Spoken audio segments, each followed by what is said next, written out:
وخېسته وطن دی په ډېرې ورشه په کون ورغلې لار په کړه بچې واوړې د غرنۍ سده ګند او ګرم بازار د ناقله لاندې د کندهارو کلې به وینې مزیده مسعود او ګربل و شینوار یو ورور د تابدایي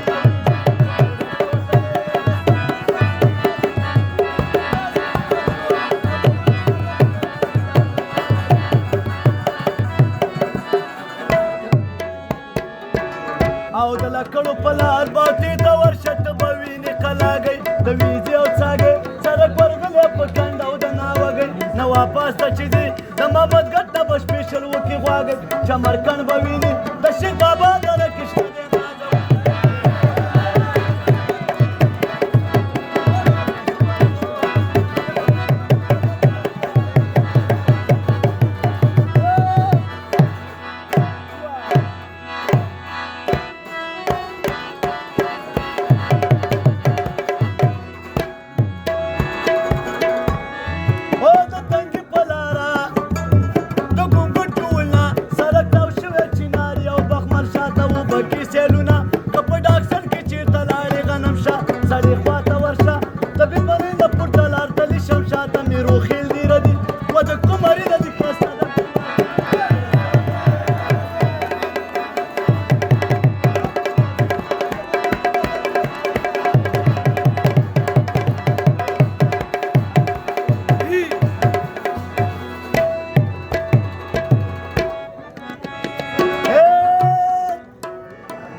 وسوران ته ورشه الینګار ته وکه پام المزي او خویدي